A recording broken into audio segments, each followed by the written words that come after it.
Good afternoon students.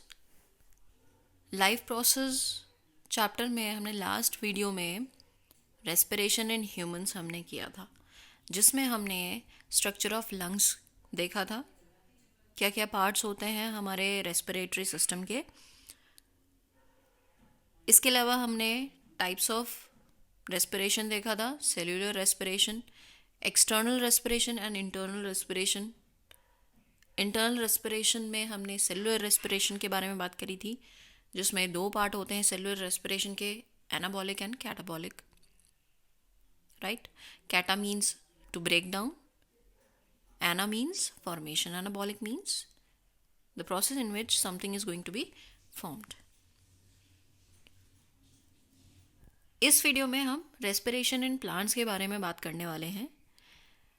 अगर हम respiration के प्रोसेस की अगर हम बात करें, इनिशियल लेवल पे तो हमारा वही रहने वाला है, लेकिन जो एक्सचेंज ऑफ गैसेस जैसा हमने ह्यूमंस में देखा है वैसा यहाँ पे नहीं होता है प्लांट्स में। प्लांट्स में कुछ स्पेशलाइज्ड स्ट्रक्चर्स होते हैं for gaseous exchange. Plants have some specialized structures for gaseous exchange. They have stomata, lenticels. Stomata आपके कहाँ प्रेजेंट होते हैं? They are present in leaves, या जो भी ग्रीन पार्ट होता है प्लांट का वहाँ पे स्टोमेटा प्रेजेंट होते हैं। लेंटिसल्स क्या होते हैं? लेंटिसल्स आपने देखा होगा, जो बड़े ट्रीज होते हैं तो उनकी जो बार्क होती है, उनका जो ट्रंक होता है वो उस पर बार्क होती है, डार्क कलर का सेल्स होती हैं, डार्क कलर डेड सेल्स हो जाती हैं, तो वो क्या बना लेती है, उनमें क्या होता है, क्रैक आ जाता है, तो उसको कहा जाता है लेंटिसल। ठीक है। जो बार्क होती है ट्री ट्रंक की उसको कहा जाता है लेंटिसल्स। तो वो क्या है, ये स्टेम पे प्रेजेंट होते हैं। ठीक है। लेंटिसल्स आपके कहाँ प्रेजेंट होते हैं? स्टेम्स पे प्रेजेंट होते हैं। ठीक है। छोटे प्लांट्स के स्टेम पे, और जो बड़े ट्रीज होते हैं उनके ट्रंक बोला जाता है उसको। ठीक है। ये दोनों स्ट्रक्चर इन्वॉल्व होते हैं गैशियस एक्सचेंज में। ठीक है। अगर हम रेट ऑफ रेस्पिरेशन की बात करें एनिमल्स की और प्लांट्स की, तो एनिमल्स का जो रेट ऑफ रेस्पिरेशन होता है वो ज़्यादा होता है इन कंपैरिजन टू प्लांट्स। ठीक है। इसके अलावा प्लांट्स की रूट्स, स्टेम और लीव्स सभी रेस्पायर करते हैं, लेकिन अगर हम रेट की बात करें तो प्लांट का जो रेट ऑफ रेस्पिरेशन होता है वो एनिमल्स से बहुत कम होता है। ऐसा क्यों? ऐसा इसलिए क्योंकि एनिमल्स मूवमेंट कर रहे हैं, वेरियस एक्टिविटीज़ कर रहे हैं, लेकिन प्लांट्स क्या हैं? प्लांट्स आपके एक जगह पे स्टेगनेंट रहते हैं, एक ही जगह पे रहते हैं, तो उनमें ऐसी मूवमेंट जैसी कोई चीज़ है नहीं जैसी हमें एनिमल्स में देखने के लिए मिलती है। ठीक है। एनिमल्स क्या करते हैं? रनिंग है, इसके अलावा मूवमेंट है, सर्चिंग ऑफ फूड है, ये सब क्या है? ये सारे जो वाइटल प्रोसेस हैं इनमें क्या होता है, इसमें एनर्जी रिक्वायर्ड है। तो एनर्जी रिक्वायर होगी तो ज़्यादा एनर्जी चाहिए, जल्दी एनर्जी चाहिए, तो जितनी जल्दी एनर्जी चाहिए तो उतनी जल्दी रेस्पिरेशन होगा सेल्स में। लेकिन प्लांट्स में क्या है? प्लांट्स में तो वो एक ही जगह पे हैं, तो उनमें एज सच इतनी रिक्वायरमेंट नहीं है एनर्जी की जितनी एनिमल्स में है। तो इसलिए जो रेट ऑफ रेस्पिरेशन है वो प्लांट्स का लो होता है एज कंपेयर टू एनिमल्स।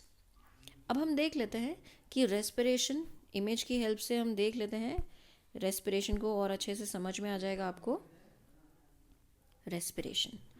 अब आपने एनिमल्स, ह्यूमंस में तो आपने देखा कि गैसेस एक्सचेंज हो रहा है, ऑक्सीजन हम अंदर ले रहे हैं, कार्बन डाइऑक्साइड बाहर निकाल रहे हैं।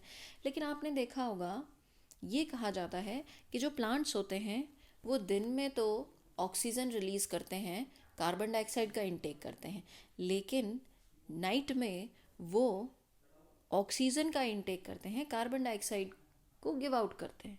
ठीक है। तो जस्ट उल्टा प्रोसेस है।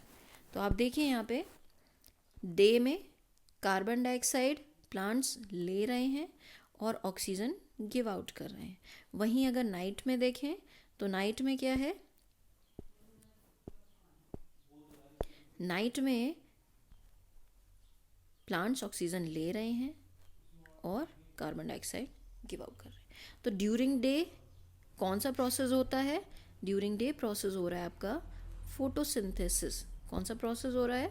फोटोसिंथेसिस। इट मीन्स जिस चीज़ का ब्रेकडाउन हो रहा है वो डे टाइम में फोटोसिंथेसिस के प्रोसेस से बन रहा है, दैट इज ग्लूकोज। ठीक है, फूड की प्रिपरेशन हो रही। फोटोसिंथेसिस क्या है? It is the process of preparing food by the plants. तो वो फूड प्रिपेयर हो रहा है ड्यूरिंग डे। नाइट में उसी फूड का रेस्पिरेशन हो रहा है, उसी फूड का ब्रेक डाउन हो रहा है। ठीक है, for the production of energy.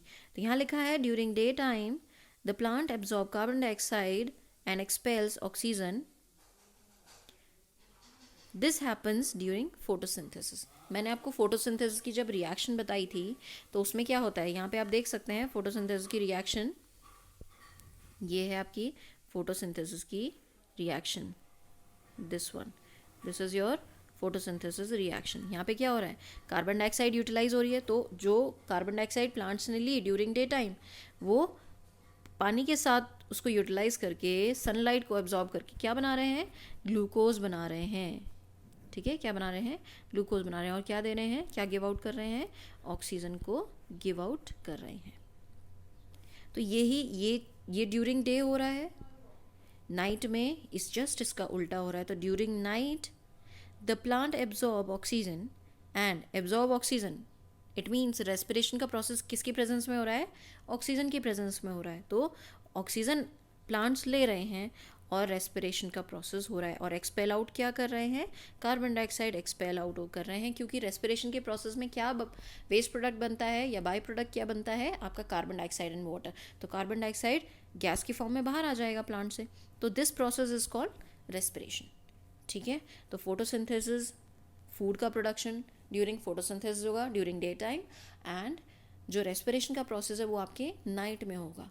तो जो भी प्रोसेस आपका ड्यूरिंग डे हो रहा है, ऑक्सीजन रिलीज हो रही है, कार्बन डाइऑक्साइड का इंटेक हो रहा है, उसका जस्ट उल्टा होता है। रात में ऑक्सीजन का इंटेक हो जाता है और कार्बन डाइऑक्साइड का गिव आउट होता है।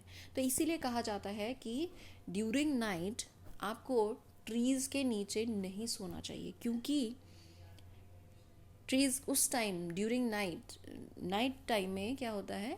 कार्बन डाइऑक्साइड की कंसंट्रेशन बहुत ज़्यादा होती है और कार्बन डाइऑक्साइड हमारे लिए हार्मफुल है। ठीक है, तो आप उस चीज़ में मत जाइए कि वो जो एक मिथ है कि लोग कहते हैं कि पेड़ों के नीचे रात में नहीं सोना चाहिए, भूत आता है। दैट इज़ नॉट ये कोई फैक्ट नहीं है। साइंटिफिक फैक्ट इज़ कि रात में ट्रीज़ जो है कार्बन डाइऑक्साइड रिलीज़ करते हैं जो हमारे लिए हार्मफुल है, इसलिए हमें रात में प्लांट्स के नीचे सोना नहीं चाहिए। ठीक है, तो इस चीज़ को ध्यान में रखेंगे। ठीक है, तो अब आप यहाँ देख लीजिए, इसको मैं ज़्यादा इनलार्ज फॉर्म में दिखा देती हूँ आपको। ये तो आपने एक समझ लिया during day and during night. अब रिएक्शन की फॉर्म में समझते हैं, रिएक्शन की फॉर्म में क्या होता है। ठीक है, प्रोसेस कैसा है? एरोबिक प्रोसेस होगा जिसमें ब्रेकडाउन होगा ग्लूकोज का, breakdown of glucose, energy will be produced. ठीक है, राइट। तो यहाँ पे देखिए, ड्यूरिंग फोटोसिंथेसिस कार्बन डाइऑक्साइड का यूटिलाइजेशन प्लस वाटर, सनलाइट बना क्या? ग्लूकोज।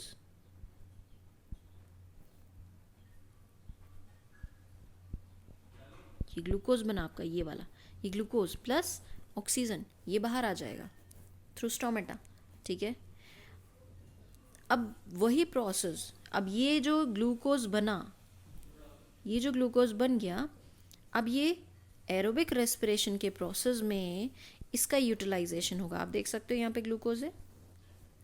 अब ऑक्सीजन की रिक्वायरमेंट है तो प्लांट्स ऑक्सीजन का इनटेक करेंगे, बनाएंगे क्या? कार्बन डाइऑक्साइड प्लस वाटर और लार्ज अमाउंट ऑफ एनर्जी। ठीक है, तो आप ऐसे कनेक्ट करिए कि फोटोसिंथेसिस से ग्लूकोज बना, ग्लूकोज का यूटिलाइजेशन होगा रेस्पिरेशन में। ठीक है, फोटोसिंथेसिस में कार्बन डाइऑक्साइड प्लस वाटर से क्या बना, ग्लूकोज, ग्लूकोज के साथ ऑक्सीजन रिलीज हुआ। अब क्या होगा, रेस्पिरेशन, जब एनर्जी प्रोड्यूस होनी है तो रेस्पिरेशन के प्रोसेस में ग्लूकोज कार्बन ऑक्सीजन की प्रेजेंस में ब्रेक डाउन होगा, ठीक है, क्या बनाएगा, कार्बन डाइऑक्साइड बनाएगा plus water and large amount of energy. तो आई होप ये आपको प्रोसेस समझ में आया होगा, किस तरह से फोटोसिंथेसिस में जो चीज़ बन रही है उसका यूटिलाइजेशन रेस्पिरेशन के प्रोसेस में हो रहा है, और जो गैसेस हमारी फोटोसिंथेसिस में यूज़ हो रही हैं वो हमारे रेस्पिरेशन के प्रोसेस में रिलीज़ हो रही हैं, ठीक है। और जो फोटोसिंथेसिस के प्रोसेस में गैसेस आपकी रिलीज़ हुई थी वो रेस्पिरेशन के प्रोसेस में यूटिलाइज हुई है, ठीक है, ओके। तो ये आप ध्यान रखेंगे। अब नेक्स्ट हम आ जाते हैं, ये एक और आपको स्ट्रक्चर और अच्छे से समझ में आ जाएगा। ये हमने ऑर्गेनेलीज के लेवल पे हमने देखा है कि क्लोरोप्लास्ट में आपका फोटोसिंथेसिस होगा और माइटोकॉन्ड्रिया में आपका एनर्जी प्रोडक्शन होगा। तो फोटोसिंथेसिस कहाँ हो रहा है आपका, फोटोसिंथेसिस प्रोसेस हो रहा है आपका क्लोरोप्लास्ट में, ठीक है, kitchen of the cell. Chloroplast is known as kitchen of the cell. फिर ये देखिए, जो चीज़ें फोटोसिंथेसिस में बनी, ग्लूकोज एंड ऑक्सीजन, उसका यूटिलाइजेशन कहाँ पे हो रहा है, सेल्यूलर रेस्पिरेशन के प्रोसेस में, जो कि माइटोकॉन्ड्रिया में होगा, ठीक है। तो यहाँ पे ये यूटिलाइज होंगे, ग्लूकोज का ब्रेकडाउन होगा, केमिकल एनर्जी रिलीज होगी, कार्बन डाइऑक्साइड बनेगी प्लस वाटर बनेगा। कार्बन डाइऑक्साइड आपकी अगेन फोटोसिंथेसिस के प्रोसेस में यूटिलाइज हो जाएगी, वाटर आपका सेल्स, प्लांट सेल्स जो भी यूटिलाइज कर लेंगे, ओके। तो क्लोरोप्लास्ट एंड माइटोकॉन्ड्रिया को याद रखेंगे, फोटोसिंथेसिस होता है क्लोरोप्लास्ट में और जो सेल्यूलर रेस्पिरेशन होता है वो आपका माइटोकॉन्ड्रिया में। ग्लाइकोलिसिस का प्रोसेस मतलब ब्रेकडाउन ऑफ ग्लूकोज का एक पार्ट जो है आपका साइटोप्लाज्म में होगा, बाकी का रेस्ट ऑफ द रिएक्शन जो है सेल्यूलर रेस्पिरेशन की वो आपकी माइटोकॉन्ड्रिया में होगी। तो ये याद रखेंगे।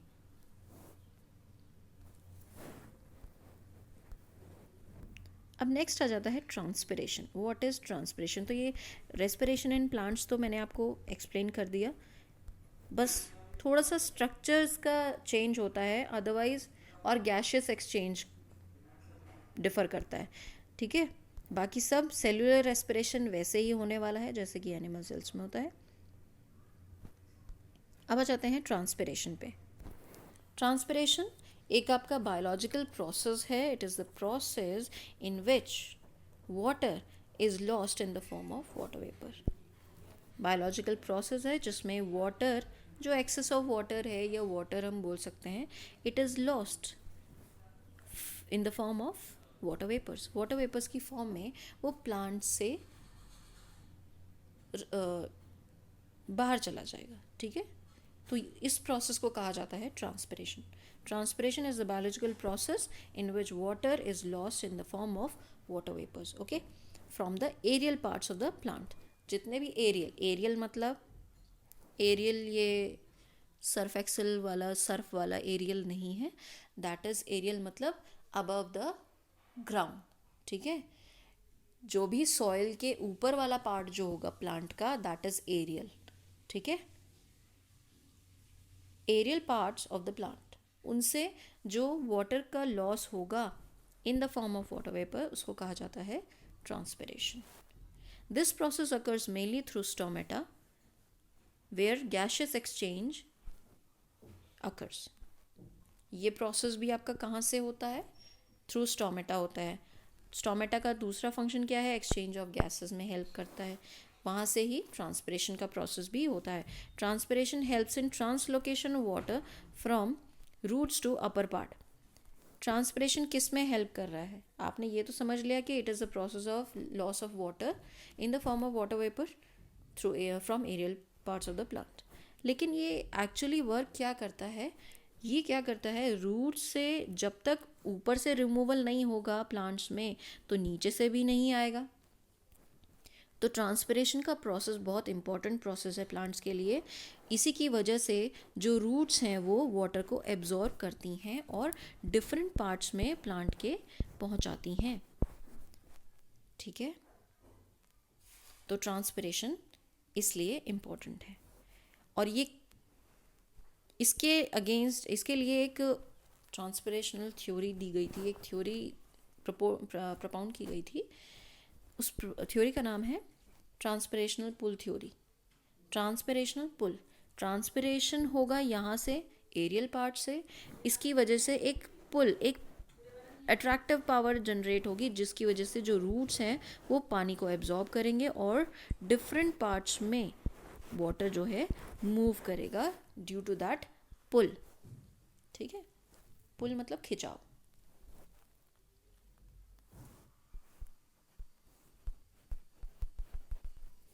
तो ये आपका ट्रांसपिरेशन, ये बहुत इंपॉर्टेंट पॉइंट है।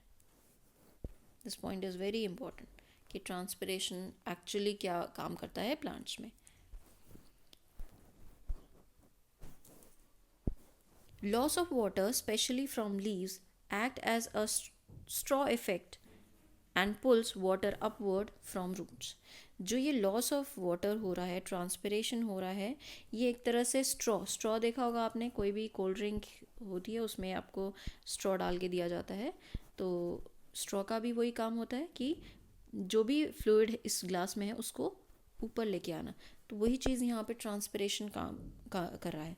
तो इससे एक खिंचाव बनता है वाटर का, जो कि जिससे वाटर जो है अपवर्ड मूव करता है रूट्स से।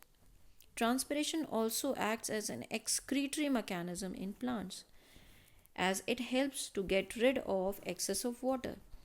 अगर मिट्टी में excess of water हो गया है तो ये ट्रांसपिरेशन उसमें भी हेल्प करेगा कि जो excess of water है उसका रिमूवल हो जाएगा थ्रू स्टोमेटा। ठीक है, अब ये देखिए ट्रांसपिरेशन में कौन से स्ट्रक्चर्स हेल्प करते हैं। ये ये आपको माइक्रोस्कोप में जब आप एक लीफ का स्ट्रक्चर देखते हैं, उसको पील आउट करके देखते हैं, तो ऐसा स्ट्रक्चर दिखाई देता है स्टोमेटा का। और इन्हीं स्टोमेटा से आपको दिख रहा होगा यहाँ पे क्या दिखा रखा है, ये देखिए, ध्यान से देखिए। स्टोमेटा में से एक एरो निकल रहा है जिससे H2O बाहर निकल रहा है, ये H2O। ठीक है, तो इन्हीं पोर्स के हेल्प से जो एक्सेस ऑफ वाटर है या वाटर जो होता है वो बाहर आता है वेपर्स की फॉर्म में। क्या स्ट्रक्चर होता है स्टोमेटा का, इसको हम देख लेते हैं। ये देखिए, इसमें गार्ड सेल्स हैं, ये हमारी गार्ड सेल्स हैं, ये हमारी गार्ड सेल्स हैं।